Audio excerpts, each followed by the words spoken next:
Baik, Assalamualaikum warahmatullahi wabarakatuh. Perkenalkan, nama saya Aksa Jundriansah dengan NIM 224705003. Di sini saya akan membahas tentang studi pendekatan saintifik, kontekstual, dan konstruktivistik dalam pembelajaran. Nah, dalam dunia pendidikan, pendekatan pembelajaran digunakan oleh guru sangat mempengaruhi kualitas proses dan hasil belajar siswa. Dua pendekatan yang sering dibahas dan diterapkan dalam pembelajaran adalah pendekatan saintifik dan pendekatan kontekstual. Pendekatan saintifik menekankan pada proses pembelajaran yang sistematis dan logis dengan mengikuti langkah-langkah dengan metode ilmiah, seperti mengamati, menanya, mengumpulkan data, menalar, dan mengkomunikasikan hasil. Sementara itu, pendekatan kontekstual berfokus pada upaya mengaitkan materi pelajaran dengan situasi dunia nyata, sehingga pengetahuan yang diperoleh menjadi lebih bermakna dan relevan dengan kehidupan sehari-hari. Nah, di sini kita akan membahas pengertian saintifik secara umum. Saintifik adalah pendekatan pembelajaran yang menggunakan langkah-langkah metode ilmiah seperti mengamati, menanya, mengumpulkan data, menalar, dan mengkomunikasikan. Tujuannya adalah agar siswa memperoleh pengetahuan dan keterampilan melalui proses yang sistematis, logis, dan berbasis fakta.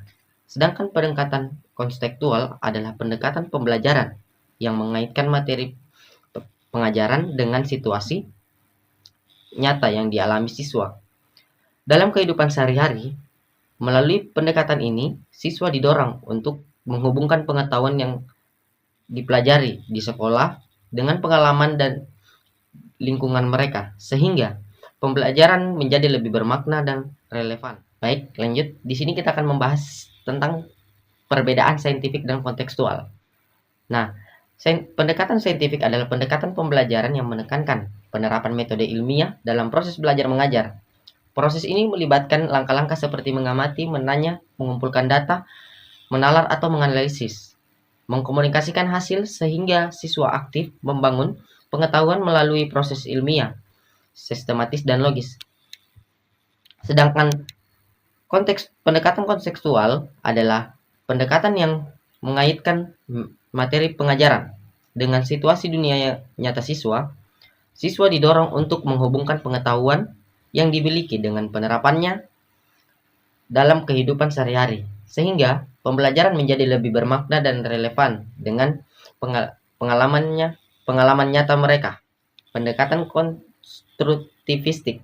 Pendekatan konstruktivistik adalah metode pembelajaran yang menekankan pada peran aktif siswa dalam membangun pengetahuan melalui pengalaman dan interaksi dengan lingkungan. Nah, di sini saya akan membahas kelebihan pendekatan konstruktivistik. Yang pertama, meningkatkan keaktifan dan kemandirian siswa. Siswa didorong untuk aktif mencari, menemukan, dan membangun sendiri pengetahuannya, sehingga lebih mandiri dalam belajar. Dan yang kedua, membantu pemahaman yang lebih mendalam. Pengetahuan baru dikaitkan dengan pengalaman atau pengetahuan yang sudah dimiliki, sehingga materi lebih mudah dipahami dan diingat. Yang ketiga, mengembangkan kemampuan berpikir kritis dan kreatif. Siswa dilatih untuk menganalisis, memecahkan masalah dan berkolaborasi, sehingga kemampuan berpikir kritis dan kreatif semakin berkembang. Baik, di sini kita akan membahas studi kasus. Penerapan metode studi kasus dalam proses pembelajaran di kelas saya, yaitu mata kuliah program lanjut, khususnya pada materi pengelolaan data dummy dan input data. Identifikasi pendekatan pembelajaran yang digunakan dalam proses pembelajaran ini adalah pendekatan konstruktivistik dengan metode studi kasus. Dalam pendekatan ini, mahasiswa diberikan kasus nyata, yaitu bagaimana mengelola data dummy dan melakukan input data dalam pemrograman. Mahasiswa diminta untuk menganalisis kasus, mencari solusi, dan memperhatikan langsung dalam pembuatan pemrograman.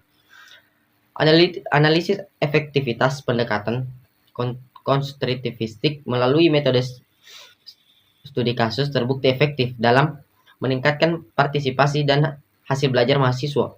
Mahasiswa menjadi lebih aktif, berpikir kritis, dan bertanggung jawab dalam proses pembelajaran karena mereka terlibat langsung dalam pemecahan masalah nyata yang relevan dengan materi.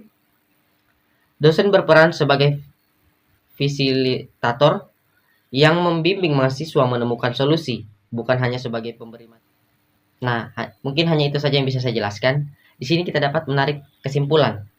Pendekatan saintifik dan pendekatan kontekstual sama-sama bertujuan untuk meningkatkan kualitas pembelajaran dengan melibatkan keaktifan mahasiswa.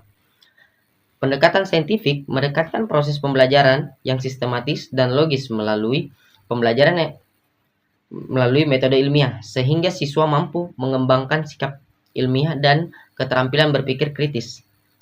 Sedangkan pendekatan kontekstual mengaitkan materi pelajaran dengan situasi nyata dalam kehidupan siswa, sehingga pembelajaran menjadi lebih bermakna dan relevan. Pendekatan konstruktivistik yang menjadi dasar pembelajaran kontekstual memiliki kelebihan dalam mendorong keaktifan dan kemandirian siswa, membantu pemahaman yang lebih mendalam, serta mengembangkan kemampuan berpikir kritis dan kreatif. Dengan demikian, penerapan kedua pendekatan ini secara tepat dapat menciptakan proses belajar yang efektif, bermakna, dan mampu membekali siswa dengan keterampilan yang dibutuhkan di dunia nyata. Mungkin itu saja yang dapat saya jelaskan. Lebih dan kurangnya mohon dimaafkan. Billahi fisabilil haq, fastabiqul khairat. Wassalamualaikum warahmatullahi wabarakatuh.